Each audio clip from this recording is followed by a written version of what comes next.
Welcome to INSSA Insights. In this episode of INSSA Insights, we welcome Michael O'Neill, founder, CEO, and president of O'Neill Paragon Solutions, and chair of INSSA, the International NGO Safety and Security Association. We'll discuss his career trajectory in the international development space and specifically how he came to the NGO security field. We'll also talk about INSSA, its history, current initiatives, and where he sees both the future of INSSA and the international development and humanitarian assistance security sector as a whole. Hi, Mike. How are you? Good, Omri. How you doing? Why don't you tell us I just said your full name and everything, but why don't you give us the full name, title, and nationality? Michael O'Neill. I am the chair of the International NGO Safety and Security Association, and I am a citizen of the United States. Excellent. So let's get right into it. How did you get into the international development and humanitarian aid sector, and specifically the NGO security space? I was a Peace Corps volunteer back in 1978, and that got me over to Sierra Leone as a volunteer for 3 years, and subsequently exposed me to international rural development. So after Peace Corps, I worked with GTZ, that is now GIZ, for 6 years in rural development planning at village level. I subsequently got a master's degree in rural development planning, and my first assignment was to be reassigned back to Sierra Leone. By that time, the Civil War had begun, and I was running the Red Cross relief operations there for a year and a half. I subsequently did a Federation delegate assignment in the Somali region of Ethiopia during 1993 when Somalia was once again destabilized, and you had an influx of refugees coming across the border into the Somali region of Ethiopia. It was apparent that during that time, living overseas and leaving my family behind wasn't a good future option for me. So I was looking for something more stable. Then I got an email from a friend of mine who I served in the Peace Corps with, saying that Peace Corps was trying to look at improving their approach to security risk management. And a position had opened. It was a mid-level position, and I applied and got the job. And turns out I was the first security person at Peace Corps, and I was managing developing policies, procedures, guidance, tools, and trying to roll that out across the Peace Corps. I did that for 8 years, and because Peace Corps has term limits, I was finishing my third tour there and got picked up by Save the Children, where I worked for the subsequent 15 years. Again, at Save the Children, I was the first security director there, and so it was a matter of policy formulation, tools, standards, application, rollout, improvement, training. It was full-on systems building and cultural and organizational change management. Mike, you and I have been friends for a long time. I know a little bit about your history, and I know that early in your career in international development, you had a serious incident take place. What was that incident, and how much did it influence your path to NGO security? Yeah, when I was running the relief operations in Sierra Leone on behalf of the Sierra Leone Red Cross, I was actually hired by a U.S.-based NGO. It was an OFDA-funded project. And as part of that, we oftentimes had to go to the field to do assessments or follow up on spontaneous displacement of people, to do some assessments and figure out how we're going to give food and support to people who are on the move. It was during one of those assessments that Ali Bangura, the driver, and myself were taken captive by the RUF. We were running an operation up in Koidu, in the diamond mining area of Sierra Leone. Frankly, the young rebels that we dealt with up front didn't know how to handle us, and so they took us to their headquarters, which were further behind the lines in Sierra Leone, and it took us about 35 days to work our way out of it. I must say that upon reflection, the organization that hired me, was very underdeveloped in terms of security risk management, incident management, training. I mean, we had none of that, nothing. And as a result, when I got out, I was a little bit surprised because my family was serving with me also. They weren't captured, but they were in the same country, and we received no support after the fact, no counseling. In fact, I was given my 30 days notice at the airport when I arrived back in the United States. So I had 30 days to get of health insurance left in all of this. And without intent, but certainly I must have influenced it because my entire career took a sharp turn towards security. It dovetailed with, as I mentioned before, I received an email from a friend who I served with as a volunteer who thought that experience of working in a conflict environment and having been exposed to the dramatic events of being captured by the RUF put me in a unique position to be able to work with Peace Corps to help them develop their approach to security risk management. And once I got in my foot into that door, then other things expanded. And I would say that my coming into Peace Corps in 1995 dovetailed with the emerging recognition among NGOs in general that we needed to do a better job of security risk management. So it was on the heels of the Rwanda genocide, which was a pivotal moment for NGOs. The impetus was also reinforced by the assassination of ICRC workers in Chechnya, and just a recognition that we can't just be out there in these places without taking time and doing our due diligence to manage risk better. At that time, then, OFDA funded a training program for NGOs, and it was centered around security risk management. It was led by a woman named Jane Snow. And I was approached at Peace Corps because the tools and our approach to security management for Peace Corps volunteers was much akin to what the NGOs were seeking.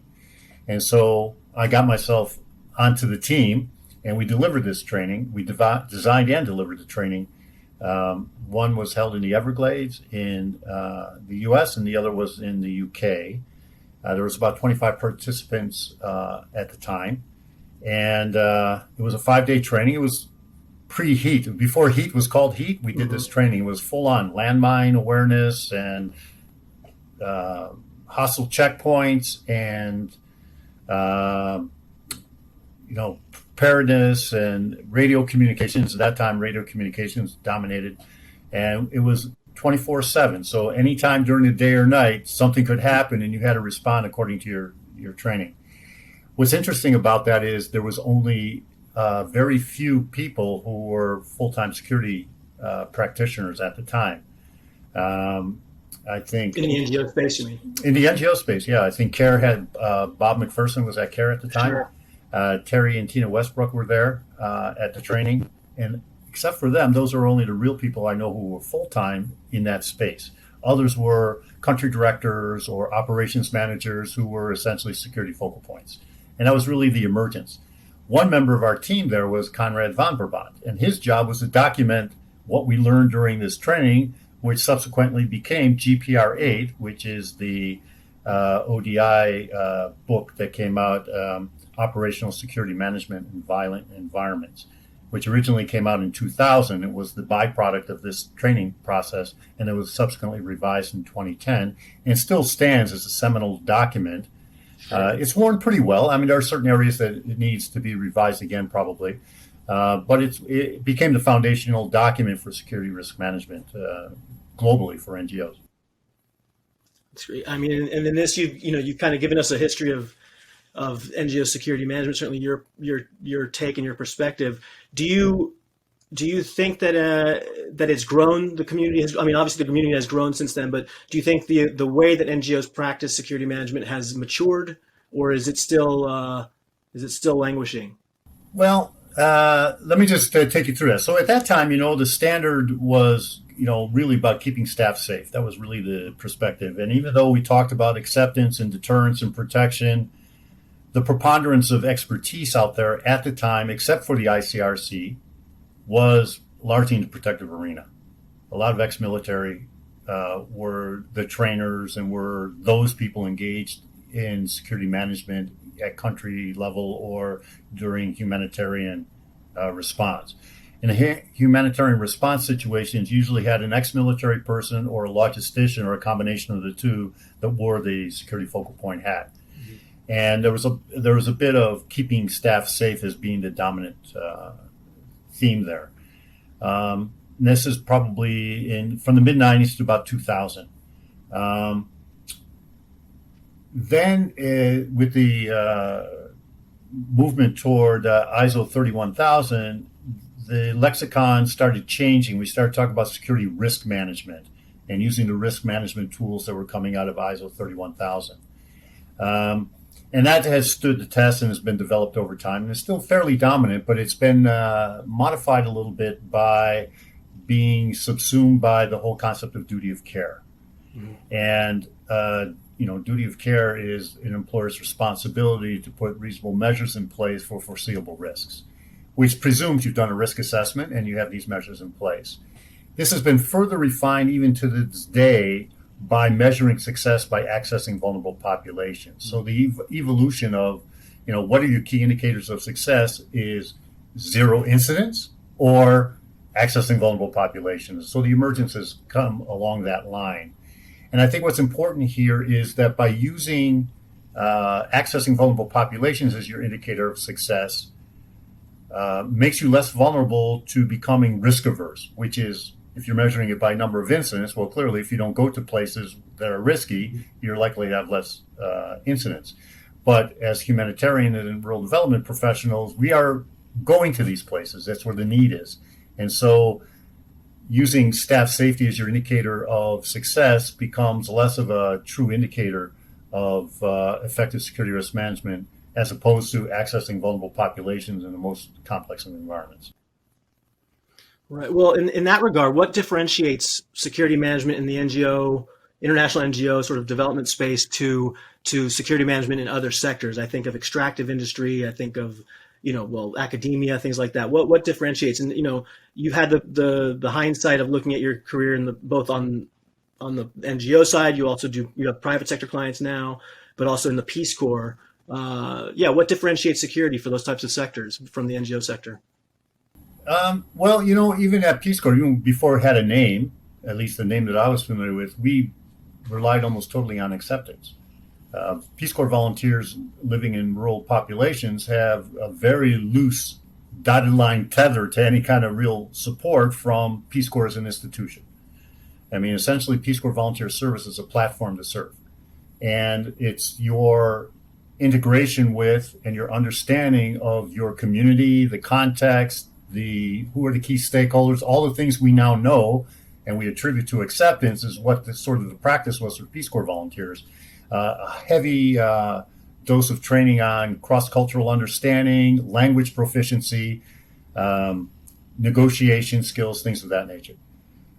This dovetailed quite nicely when Philip Din, who was the security representative for the ICRC at this training back in 1995, gave us insight into what has become popularly known as acceptance. And I think that for the NGOs, that's probably, it's not that acceptance solves everything, but it's our foundational approach, right? It's about understanding the context, understanding the key stakeholders and what their needs are and what their motivations are, and finding a way to identify those who are your allies and using those relationships to gain leverage with those who might obstruct or do harm to your personnel, assets, or operations. And I think that it's changed a bit over time, but I think that's still the core for most of us.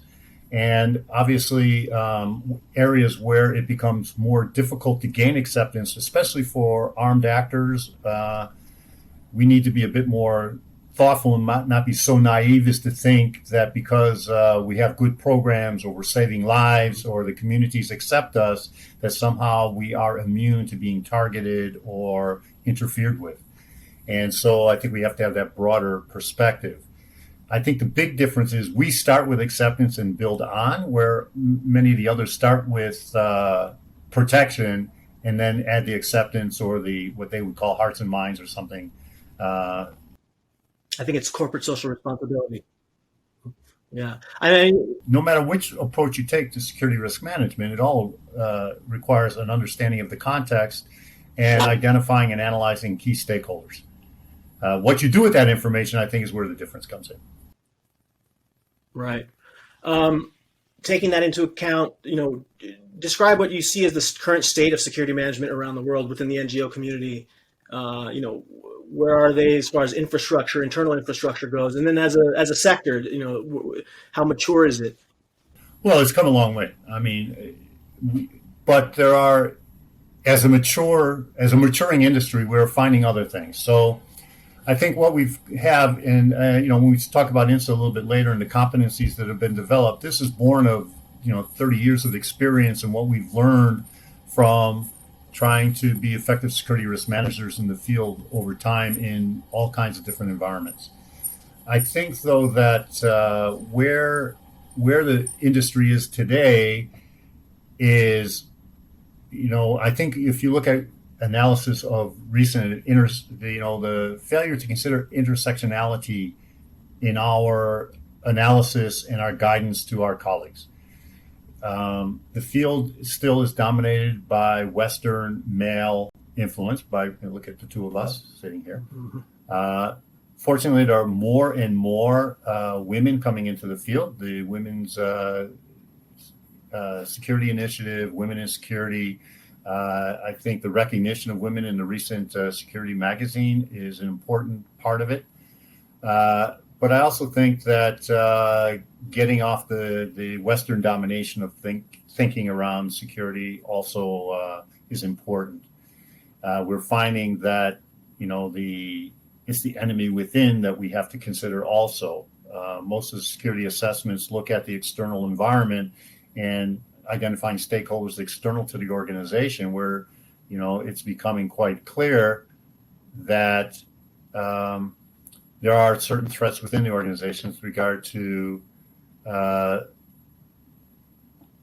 sexual harassment and assaults within the workplace and things of that nature. So I think we still need to refine this. I believe that we need to bring more diversity into the field. And I'm happy to say that, INSSA is part of that initiative of trying to be introspective on the one hand, but also be thoughtful about how things play out. And frankly, I think through better membership and engagement, we could probably learn a lot more and be applying these learnings to future development of competencies and ways of assessing and ways of communicating with the broadest nature of our constituents, let me say. Yeah. Do you think that there's sorry to use the word acceptance, but do you think that there's a broader acceptance within NGO leadership? And by NGOs here, I want to specify, I don't mean nonprofits, but also to include for-profit NGOs that do similar international development, humanitarian assistance work. Do you think that there's an acceptance or an understanding that security risk management in the sector is is important? Well, yeah, I think it's not universal, but certainly it's greater than it used to be. I remember back in going back 20 years maybe, I remember Interaction used to hold annual forums. And I remember one year we were, as security people on the security advisory group, were a little bit frustrated. And so to get our message across, we staged one of the sessions we did at the Interaction Forum was a mock trial of a CEO. And we had lawyers actually doing the interrogation or the interviews in the court, and actors playing the roles of the CEOs and others. And it was pretty, they were asking them questions that they couldn't answer because they were putting out the same words of what we were hearing as security people trying to convince our senior leadership to move forward. It's about the cost. It's about the 10%, 90% overhead, and all of these other things that were being used to say why good security management couldn't be done. We've gone so far beyond that. And I think the evolution going from keeping staff safe, which is kind of like a staff support function, to duty of care and risk management in order to access vulnerable populations moves that discussion more from keeping staff safe to delivering programs. And so now that you're in the delivering programs conversation, it changes the whole way that the security risk management is perceived. And, when you bring in duty of care, now you're talking a little bit about liability. It's not a stick you want to use with any great frequency, but it's always there. And it helps you build natural alliances with your compliance officers in your organization, with your legal and your risk management, writ large within your organization, that you, as a security manager, can tap into and build a horizontal alliance to have greater influence within the organization. I think also that the fact that the donors like USAID or OFDA are requiring security risk assessments and or security plans to be submitted with proposals. I don't know how much qualified review there are of this, but the fact that it's there means that at some point, hopefully early on in the process, the program designers and the proposal writers will be engaged with their security risk management people to be thinking how smart security risk management can be better integrated into program design and delivery, and therefore have a natural fit into the way things are done, as opposed to designing the whole programs and then going to security and said, so how do we add this on? And I think that we've come to that place. It's not everybody, but I think if you look at the key players, I can't think of one who's out there that doesn't have some kind of dedicated role for security risk management these days. And I can see that smaller organizations, even in my own day-to-day business as a consultant, I work largely with smaller NGOs who can't afford a full-time security person, but are recognizing that they need to do better. And so we're doing systems building. And I must say that even with some of these organizations, once you build a system to a certain level, then they recognize now they need somebody to run it. And so it evolves into a recognition that it's important to have a full-time person doing this. Sure. And so I think there's, the demand is pretty steady, and I think the opportunities for those wishing to get into the field are pretty good, both at the corporate level, at the regional level, and at the country level. Where do you see sort of information analysis? And I know that, again, from personal experience and we've seen that security management oftentimes is that policy side. It's the do's and don'ts, the protocols that are falling in place. But we're also seeing the sector grow and mature in ways where they're starting to take on analysts and the like. Do you see that as an important stepping stone in sector maturity, or what? Yeah, yes and no. I think there's part of it that if it's specialized out, that the analysts just do the analysis and the managers just do the management, is a little bit dividing artificially the realities. Every security professional needs to have analytical capacity. And this is one of the core competencies, in fact, of the INSSA certification. So our discussions with security professionals globally, over 100 in academia, in operations, at field level, at headquarters level, at regional level, has shown that capacity to analyze and assess and put in place mitigation measures to integrate this with program design and delivery is really a core function of good security risk management. So I would suggest that while having identified analysts who get into the weeds and make the connections and do the trending and the pattern development, it's also important for any security risk management professional to have those internal competencies to do it at some level, right? Security risk management is a team sport. This is one of the things I've learned over time. I do not come from a police and military background, as I've described. I'm coming out of field work, rural development, and then humanitarian field work, albeit in fairly complex and sometimes conflict environments. And because of that, in looking at my own supervisory or hiring history, I've always looked for people that complement what I see as gaps in my own personal experience. And so I've brought in people with military or police background or logistics background or otherwise other points of view, national staff from various areas, men and women with good skills. And I would say also analytical people. People with good analytical skills are to be valued, right? And I think from our conversations with other, especially the larger NGOs, I think most of them have teams of 2 or 3 people, and among that configuration are somebody that has a keen focus on analytics. And of course, there's analytics that you can purchase.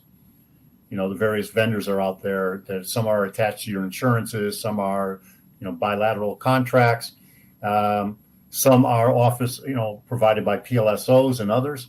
You got INSSOs out there. So analytics are out there if you know how to capture them and apply them not only to the context you're working in, but to the kind of work you're trying to do in that context, which is that's where the magic happens in-house, right? You can get the external context analysis from various sources, but what does it mean to your organization and your personnel in the places you're trying to operate, right? That's really that's what's important. Yeah, do you think, taking that into account, do you think organizations are doing a better job of integrating sort of those security personnel, whether they're analysts or implementers, into program implementation and into program design? Well, I think that's the next phase of our evolution, is being part of that team, so that, and this is where individual security risk managers, whether it's at the country level or at the regional level, at the headquarters level, need to stick their nose into the program business a little bit and not be passively waiting for them to send you the package of designs that you then try to force fit some kind of security mechanism onto or into. Better to have this conversation early on. Hey, we're responding to this RFP. Here's what it looks like. Here's what we're thinking. What areas of risk should we be considering? What kind of mitigation can we put into our program design? And especially with acceptance, this makes it so much easier to do, because the underlying values of acceptance and rural development or humanitarian delivery are very consistent. It's communication, it's transparency, it's accountability, it's engagement and participation. All of these things are consistent with a development approach, with a humanitarian approach, and with an acceptance approach. And so there shouldn't be this kind of value conflict in trying to integrate these things and make them work in much better at an earlier stage, so that the end product is a fully integrated process instead of trying to add something on at the end. And I think from the conversations that we have with our Skype group and other groups like GISF, where you have NGOs coming together, and the exchange of information here, I think, has moved the agenda forward, and we're seeing much more of this. And when we talk about the acceptance research, I'll say a bit more about it, because that is clearly the area where, if you're going to practice acceptance as an organization, our research indicated that procurement, HR, program design and delivery, senior leadership, all has to be engaged across the line in order for acceptance to be a cultural reality within the organization, instead of just seen as an security approach that you add on after the fact. Right. Well, you mentioned acceptance, and you're the co-author with Larissa Fast on the sort of the research seminal paper on acceptance. Tell us more. You've talked about it briefly and such, but what is the core principle of acceptance, and how should organizations go about, if they want to implement acceptance? How do they go about doing that? Okay, well, first let me recognize Larissa, but it was also Dr. Elizabeth Rowley was a part of the research team. Right. Faith Freeman was on the team, and Clayton Amwanga in Kenya was also on the team. So I think we're seen as like the authors of this study, but it involved hundreds of people. And the way the research was conducted is we started by bringing together, first in the U.S. and then in Europe, heads of security from various organizations, to ask them a series of 4 questions, right? How do you define acceptance? What specifically do you do to gain acceptance? How do you know you have acceptance? And then how do you know that acceptance works as a security risk approach? Based on that, then we went to East Africa in Kenya, and we brought in 10 field workers from 10 different organizations from Uganda, from South Sudan, and from Kenya, brought them together, gave them the same query. How do you define it? What do you do specifically to gain it? Acceptance, that is. How do you know you have it? And how do you know it works? Then we subsequently trained them to be enumerators, and they all went back to their respective countries and then went out to the field and talked to stakeholders and other NGOs and their own leadership. And then they all came back together, and then we sat together, and this is where the report comes out. And based on all of that analysis, the couple of things that came out was what I mentioned before, is that acceptance is not something you add on. It has to be dovetailed, and this is what I was saying before, because the underlying values make it possible to dovetail it very nicely with the larger organizational value sets, and it's makes that much more likely to be integrated. And so things like how you hire and who you hire at the ground level, whether it's by, it's got to be with intent. The tendency tends to be that we don't differentiate among national staff members. And there is a difference between a national staff member and a local staff member. You can think of a situation of a country where you hire people all from the capital city and then deploy them to the field. Well, they're all national staff, but you can think of probably about 10 different countries right now where, because of ethnicity or religion or urban versus rural, if you hire all your field staff in the capital city and deploy them to the field, you may be putting yourself at a disadvantage and increasing your risk profile. Mike, you've touched on the acceptance model of security, and as you mentioned, or as I mentioned earlier, you wrote along with Larissa Fast and several others, who I hope you name, the literature and the research on the acceptance model. Can you expand on that and tell us about the acceptance model? Sure. Yeah. First, to recognize that, Larissa Fast and myself and Elizabeth Rowley and Faith Freeman and Clayton Amwanga, I think, are the cited authors of the reports and the acceptance toolkit, which can still be accessed at acceptanceresearch.org. And I hasten to say that hundreds of people contributed to this process. We interviewed and actually held a bit of a community sounding for NGO security directors, one in the U.S. and one in Europe. Probably about 25 or 30 NGOs in each of those two venues, to essentially get their feedback on 4 questions. How do they define acceptance within their organization? What specifically do they do to gain acceptance? How do they know they've gained acceptance? And then how do they know it's effective as a security risk management strategy? Once we gathered that information and refined our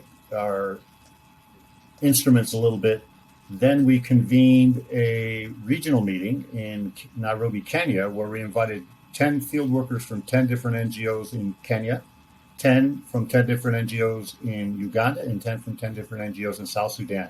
And we convened in Nairobi and asked these 30 NGO field workers or security focal points the same 4 questions. How do they define acceptance? What specifically do they do to gain acceptance? How do they know that acceptance is, that they've gained it? How do they know it works? And based on that, then we did a further refinement and then trained these 30 field workers to be enumerators, who subsequently went back to their respective countries and continued the survey with various other stakeholders, local authorities, communities, beneficiaries. We even got some feedback from criminal elements about their perceptions of NGOs and things like that. All of this data that was then fed into an analytical process in Nairobi. And the outcome has been several reports. You have individual country reports for South Sudan, for Uganda, and for Kenya. You have the overarching report, and then you have the acceptance toolkit. And based on that, then we did the acceptance in action, which is an online application of the acceptance toolkit in a kind of an interactive hypothetical situation. All of this funded by USAID, by the way. So some of the key learnings that we came out of that with is, and things I've already mentioned, is that for acceptance, first of all, acceptance is as much a programmatic initiative as it is a security risk management initiative. And it works best when it's done together. And this goes back to the whole thing about having your security people and your program people working together at the initial stages of program design and delivery. Because then these measures of who you hire, who you procure from, how you procure, how you transport, who transports it, is all built into the process. It's not seen specifically as a security risk management tool, but as a program delivery tool. And what makes this desirable and possible, is as I mentioned before, is that the underlying core values of good development and good humanitarian relief are consistent with the underlying values of acceptance, which is transparency, accountability, participation, meeting needs. These are the same things because it goes to your profile and how you're being perceived. And it's an effective way of building out from the onset a security risk management profile that includes security, but it's not only about security. And I think that's the big change that has occurred, is that security, in the rubric, we say security is everybody's business, but in reality, we know that people defer to the security office for certain things. And really, we need to move away from that and see it as an integral part of our day-to-day operations. This is one of the key learnings of the findings. So by way of example, with procurement, if you have your office in the capital city and your project is in the regions, and let's say you're building something with concrete, you can purchase your cement in the capital city, hire the vehicle in the capital city, and send it to the field. And then the vehicle ostensibly comes back to the capital city empty. Or you can purchase your cement in the capital city, bring a vehicle from your operational area to the capital city, ostensibly empty, and return it full of cement. Or you can purchase your cement locally, even though you pay extra, because it's part of stimulating the local economy and gaining acceptance in that area, which has its own inherent value that would offset the marginal cost of purchasing it out of the capital city. But if you only leave it to your finance people and they're only looking at the differences in cost and not seeing the ultimate value of building acceptance, then they're always going to go with the purchase it in the capital city, hire the vehicle in the capital city, and send it to the field. And there's an opportunity missed there. It's the same thing as I was telling you before about the difference between national staff and local staff. If you're advertising for your staff positions only in the capital city and are likely to hire only capital city people and then deploying them to the field, you may be inadvertently creating conflict because of the kinds of people you're sending to the field under the assumption that national staff are national staff. And we can think of 5 modern day examples where that would be disastrous if you took someone from the capital city and then sent them to the field, just because of religion or ethnicity or political persuasion or just urban people not understanding rural realities, right? And so by being conscious and being thoughtful about how you hire national staff and the advantages of hiring locally versus capital city and sending out to the field is an area where HR can be instrumental in fostering a better level of acceptance. And there's all kinds of examples like that. And these are what gets explored in the acceptance toolkit. How do you actually implement this, and how do you kind of track it to make sure that where those opportunities are, we take advantage of them as best we can? Sure. Switching gears a little bit, we're hoping that this podcast will be posted on August 19th, which is World Humanitarian Day. Yeah. What is the significance of World Humanitarian Day, and what is the significance on geosecurity or humanitarian security? World Humanitarian Day is an important time for us to pause and reflect on, first of all, the global need, a huge global need. Humanitarian demand is going up every day, further complicated by the COVID pandemic. I mean, the amount of restrictions being placed have really challenged all of us to try to adapt to this reality. In addition to that, there are situations where people are on the move. You have conflict, you have natural disaster with climate change, you got flooding, you've got earthquakes, you got fires, you got people being displaced. So the demand for humanitarian relief is ever increasing. And World Humanitarian Day gives us a chance to reflect on the realities of this, what it means for the humanitarian relief community to, focus and take advantage of the resources that are available, including, horizontal collaboration with others, et cetera, et cetera. What it means for the security risk management profession is that we need to be agile. We need to be constantly reassessing the situation because, it's a very dynamic situation these days. And we really need to be fleet and agile in how we assess the situation and respond to it in a way that empowers our people on the ground to make informed decisions. We can't sit back in the capital city or at our headquarters and be making decisions for people in the field. What we need to do is equip them with the tools for understanding and making informed decisions.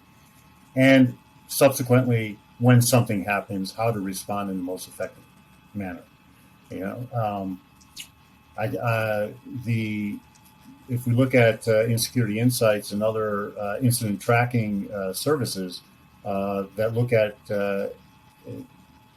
security of NGO field workers, we know that at the very least, the rate is increasing.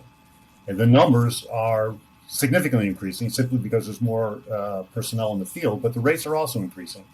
And, 15 countries have shared the top 10 over the last 5 or 6 years. And we probably, Iraq and Syria and Somalia and South Sudan and Yemen, we know these places, right? Yeah. But those notwithstanding, every place where we serve is going to have some level of risk. And we need to be diligent in assessing those risks and putting in place the proper measures to meet our duty of care responsibilities to all of our employees. And I think World Humanitarian Day, first of all, gives us a chance to recognize the service of humanitarian workers. These are people who are dedicated to doing the right thing and doing their part to relieve the suffering of people affected by conflict and disaster through no fault of their own, except mostly geography, right? Secondly, it's to recognize that this humanitarian service is not without risk. And we need to be attentive to the sacrifices that people are making, but not write it off as, well, that's the cost of doing business. The cost of doing business is diligent risk management. And we need to really be honed in on that and use the platform of World Humanitarian Day to raise awareness and to gain further commitment from our leadership and from donors to make sure that we are not giving short shrift to our colleagues in the field. Sure. You mentioned risks. What do you think are the biggest current threats to aid workers in the field? Well, the pandemic is huge. Sure. Especially for those who are out of necessity must engage face to face with the people they're serving. With the slow distribution of vaccines, most of the refugee communities or the IDP communities or the communities in rural areas in the countries we serve will not have been vaccinated. Many of our field workers, especially national staff, will not have been vaccinated. And so their vulnerability to COVID is significant. And organizations need to be mindful of not only what they can do to reduce the likelihood of being infected or spreading the disease, but also having in place mechanisms for supporting their staff who may test positive or develop symptoms or have acute needs like hospitalization or ventilation, and also be prepared for the eventualities of dealing with staff members who die in the service from COVID. And we need to do that now. It's coming. The trends are clear, and every organization needs to get their head around that. Besides COVID, there's still the willful refusal to abide by international humanitarian law by certain armed actors in the field. Some are state actors, as we've seen in some countries recently, but largely around non-state actors. And I think this, again, where our analysis comes into play and we start doing stakeholder analysis, be very clear-eyed about what the motivations are and the limits of our influence over some of these key actors. Acceptance is about influence. And if we cannot influence these because we don't share values, or because their agenda runs counter to what we're trying to achieve, or our agenda runs counter to what they're trying to achieve, then we have to make some hard decisions. If not acceptance, then what? So then you try protection. But if not protection, then how far do you go down the deterrent line? And at what point does that even not become feasible any longer? If you're dealing in Northeast, in Borno State, in Nigeria, or Northern Mali, or Burkina Faso, or, you're outside of Mogadishu in Somalia, I mean, acceptance will only get you so far. It's not a panacea for all security risk management. Mm-hmm. And establishing your organizational security risk threshold is important, because there are times where you're just not going to be able to go in, and everybody's got to get on board and understand what that looks like. And when we're reaching that point before disaster occurs, and they say, "Oh, we should have been thinking something differently at that time." With big trend stuff, right? Climate change, the displacement. If you look at all of the analysis on climate change, it's going to be major population displacements going forward. Separate from the disasters that are occurring. You're looking at Europe today, or you look at Bangladesh, you look at the wildfires in California, or, these are massive events. And if you look at the trends, they're going to become more massive and more frequent. And we need to adjust and adapt to that. And first of all, not just think that humanitarian response and international development are just for those countries over there. We need to be thinking about it in terms of our own base countries where we are, and be thinking in terms of the broadest principles of humanitarian assistance and security risk management principles.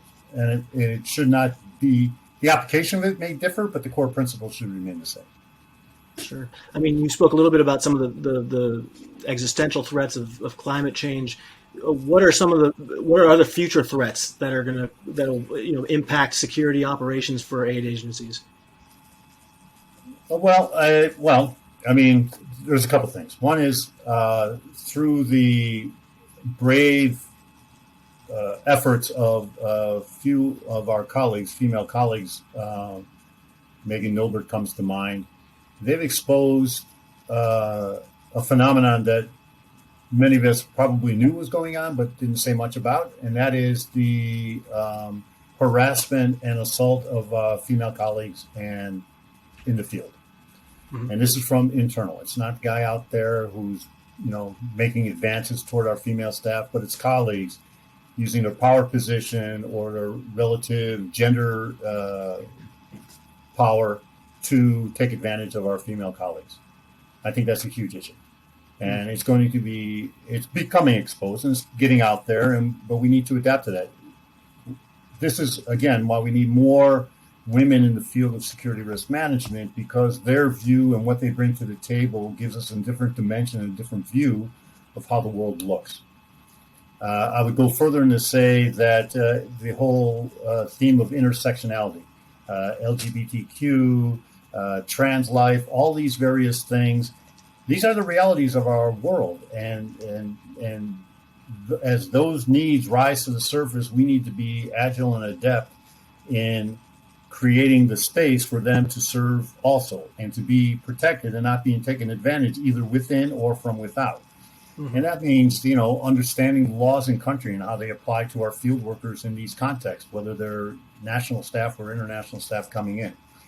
And we need to be very clear in our own analysis of our organizational culture that we're not inadvertently putting people at risk because we're failing to see the realities of what's going on, because we're blinded by our own naivete and, the romance of our values, sort of thing, Yeah. What are some of the most important lessons you've learned over the course of your career in NGO security management? Yeah, I was thinking about this. So I'll just give you a couple things that worked for me early on. One was when I first started at Peace Corps, there had been a questionnaire that went out to the field to all the country directors. Tell us what you're doing to promote volunteer safety and security. And if there's anything you're particularly proud of, send us an example. The analysis of that dump that came into the Peace Corps office, which I was presented with in a box, was the evolution of what became the security risk management system. So there's a big thing on site development, there's a big thing on training, there's a big thing on incident reporting and response, big thing on communications, which we now recognize as being the core elements, information management, dissemination. But the lesson learned from that is by taking that information, analyzing it, and sending it back out to the field, I could present it not as headquarters dictating it to the field, but as the field talking to themselves. This is what your colleagues are saying works. And that became what was called at that time volunteer safety best practices. And it's a start. It's not a solution, because with best practices, you don't know at any given time which practices are being applied in what situations. And if it's a system, it's a consistency of application and accountability is built into the system. But it is a good platform for building your system and starting with getting buy-in from the people that have to ultimately implement the project, right?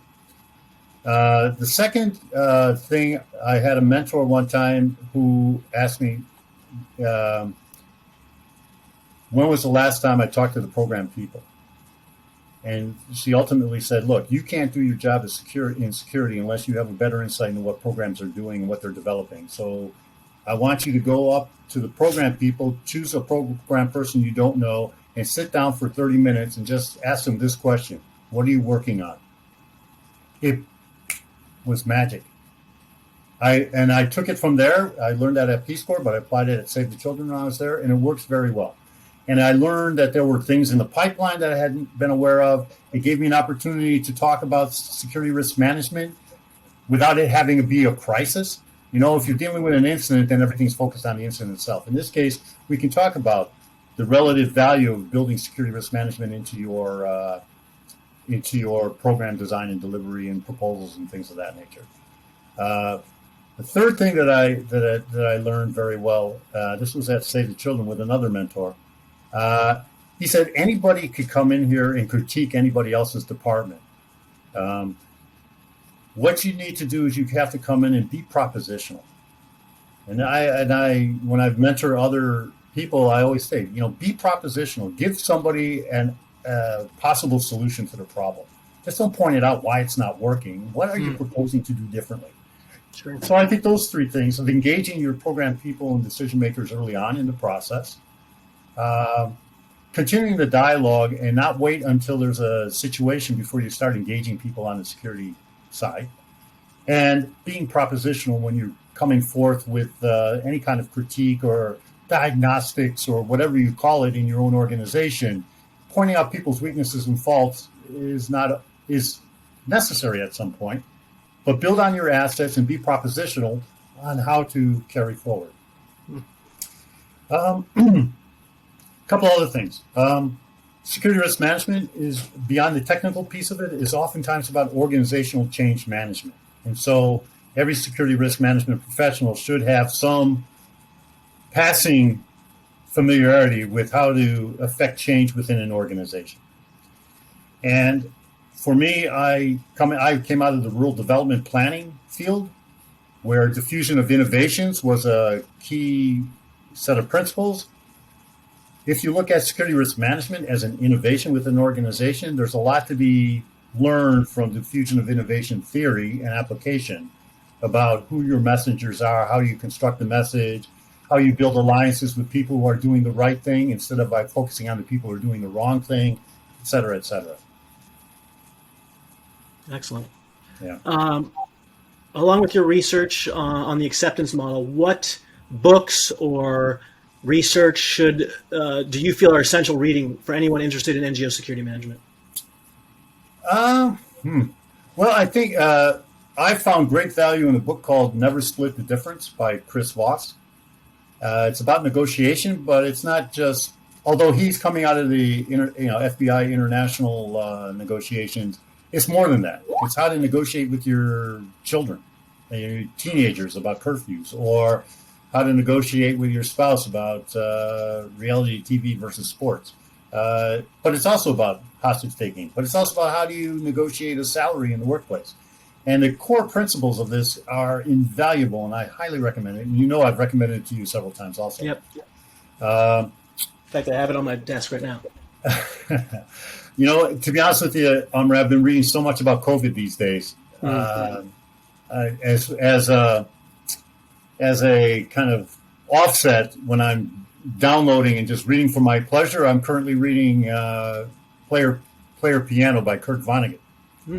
That was written in 1952, and it is prescient. It's talking about essentially information and technology managers running the world, and what becomes of the lives of the people who are not in that strata, even though they got guaranteed income. And it's really about our society as it's emerging today. And it's written in 1952. And it's quirky. It's Kurt Vonnegut, right? So it's a kind of a strange read. But I'm enjoying it very much. I read it years and years ago, but somebody dropped it off for me recently, and I'm very much enjoying it. Yeah. Great. Well, let's talk about INSSA, our baby. What was the impetus to start the association? What's sort of INSSA's history overall? Well, INSSA was born from the Security Advisory Group at Interaction. And it was seen as becoming kind of a freestanding professional organization that would allow for the exchange and development of the profession itself. Part of it was trying to get our heads around what is unique to the NGO humanitarian security risk management profession that's different from as is or some of the other ISOA or something like that. ISME, yeah. Yeah, ISME would be another one. Not to say that they're not appropriate, but in their totality, there's gaps into the kind of things we do. So, for instance, if we're saying that acceptance is kind of our platform that we start with for security risk management and look at the protection and acceptance, what are the core competencies for acceptance that are different from a security approach that starts with protection and deterrence and then thinks about acceptance afterwards, right? And I would say things like negotiating skills, stakeholder and analytical skills, community engagement skills. These are not things that get taught to security professionals in some of the other areas. We still need to know how to do physical security assessments and hotel assessments and all these other things. But I think what is unique about not only the skill sets and competencies themselves, but how they are applied in a way that is promoting, like I mentioned before, this integration with programs and HR and procurement and other elements. And it really is a promotion of more of a horizontal look at security risk management as opposed to a vertical look where you're looking at a security director, a regional security person, a country security person, security focal point. That exists, but the primary functions are more horizontal than they are vertical. So in recognizing there was a uniqueness to security risk management, we put together a proposal for USAID, OFDA, and they gave us the seed money to incorporate, to develop a kind of our core principles and our corporate documents and get everything together. Our commitment is to enable the delivery of assistance to the most vulnerable populations. We are in the profession of security risk management, self-declared, is an enabling process. And again, this goes back to the integration thing. You don't enable after the fact; you enable by being engaged in the process. And more this is happening. So the idea here behind INSSA was to get established, get our membership up and running. We are currently at 3,700 or so. And it runs the gamut. I mean, many of our members are security risk management professionals from headquarters, regions to the field, but we have a considerable amount of private sector. We have a considerable amount of the mining industry or safety related industries, academics, students, people of interest. So the general theme here is people who have an interest in and are committed to the safety and welfare of NGO and humanitarian field workers, right? And that's a broad swath. Upon membership, you're agreeing to abide by humanitarian principles, and you're, professional lives and a commitment to the support of NGO field workers and humanitarian field workers. As we've grown and evolved and engaged with our membership, then certain demands or expectations were brought to the fore. And this is where, through the support of Irish Aid, we developed the Security Risk Management Professional certification process. And we have that currently at country level and at regional level. And again, this was a highly consultative process with many of the security directors of agencies, NGOs, with academics, from legal experts, through EISF, which then EISF, now GISF, at field level, just to get a sense of what is it that people apply all the time, where are the areas they want to see more development, gathering up all the various core resources. So the security incident information management that's developed jointly with ICRC, Vonderbands, GPR8, ISO 31000. There's about a core of about 10 documents that form the core of our resource base, and then as new things evolve, they get added to the Carol. There's a 100-question examination that our members can take. It's a self-study process. We're working with others to try to see if we can dovetail it with academic institutions and other training institutions. But at this point, here's the resources, study the resources. When you feel prepared, take the exam. We currently have about 180 certified at country level, and I think 5 or 6 at regional level. The security risk management professional regional level requires that you complete the country level first. We have, starting, I think, in 2 days, we will have this exams available also in French and Spanish, based on donations from CRS and Lockton International. And we are hoping, I just had a call today, hoping to do the same for Arabic. Excellent.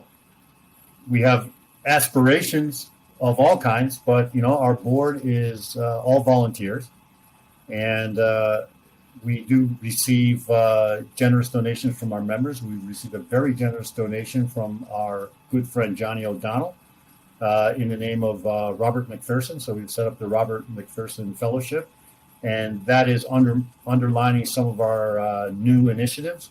One is providing a transitional training for veterans and ex-police who want to get into the NGO security field and need to kind of go through this process to understand how what they learned in the military and the police does apply, but what doesn't apply, or how does it apply differently in a NGO or humanitarian cultural context.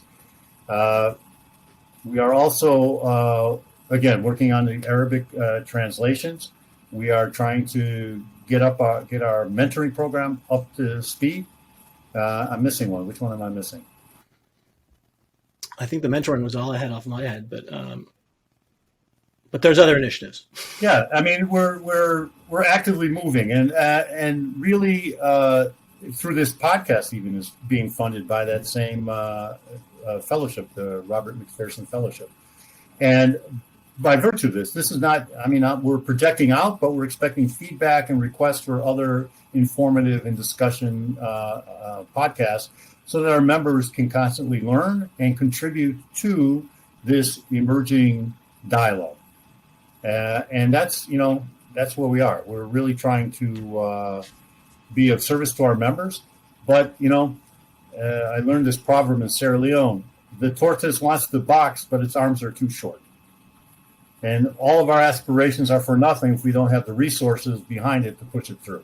Sure. And we don't have any paid staff, and we don't, so everything is done by the board, most of whom have full-time jobs, like yourself and myself. Mm-hmm. And so, slow and steady, we're on it, and we're, actively looking for donors to support our efforts. What do you see as the future of INSSA, and where do you hope to see it go? Well, I'd like to see a couple things. I'd like to see more diversity in the board. I would like to see maybe like regional chapters or even country level chapters. I don't know what that essentially looks like, but more of a professional exchange among our members. Localized. More localized, yeah. The preponderance of our members, as I understand, from looking at our membership analysis, are field level, national staff, security managers, and security focal points. And these, there's a lot to be learned there. If you look at a place like Kenya or South Africa or Senegal or Jordan, these are regional hubs where you have a preponderance of NGO regional offices, and so you have a frequency of meetings of security personnel coming to these places.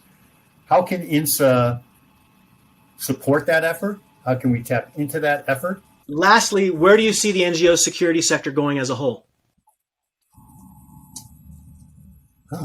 Well, I think I see it going more toward this integrative model, right? I think as we move more toward the measure of success as being accessing local populations or vulnerable populations, and under the bigger duty of care space, I see that there will be a greater demand.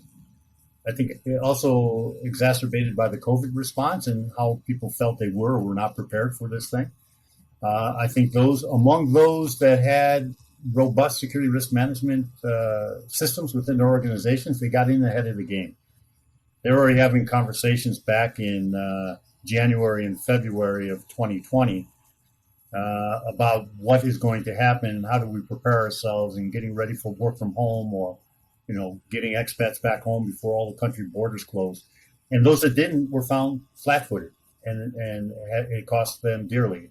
And I think that as a result of that, there's a higher sensitivity and acceptability of the importance of having security risk management baked into your organizational culture and structure.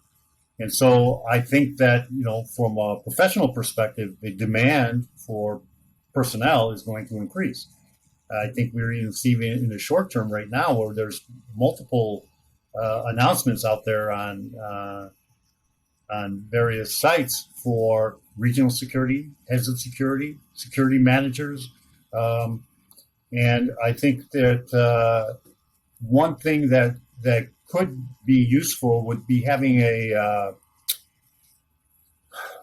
database, let's say, of available security risk managers, maybe using INSSA certification as one of the criteria or something like that, so that people we can bring together the supply and demand elements of this. And as a professional society, that makes sense, right? For INSSA. It's not exactly what the larger field trend is, but for INSSA, I think that's a need that's going to evolve. And I think INSSA is in a position maybe to help meet that need. I think if we look at the NGO and the humanitarian organizational reorientation, there's much more moving toward localization of operations. So, for instance, I know that at Save the Children, as opposed to having a Save the Children field office in South Africa, it is now Save the Children South Africa, a fully incorporated national NGO in South Africa that abides by the overall Save the Children core values and ethics and procedures and whatever. I think a lot of organizations are heading down this trail. I think there's also indigenous organizations rising up who will not be relying on a Western NGO interlocutor with donors, either through local donor interests in many countries or even international donors. The international NGO may not be the intermediary for these. And there's a lot of good reasons for that, right?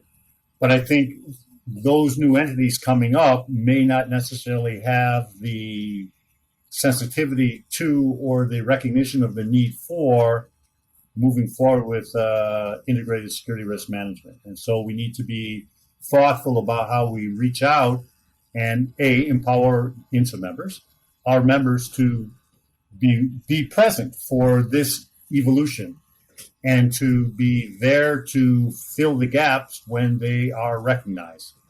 But I think that, the same fight that we fought with donors years ago to make sure that they were at least putting a checkbox, do you have a security management plan or something, that they are not using the localization of development and relief as a way of short shrifting the security risk management requirements and budgets.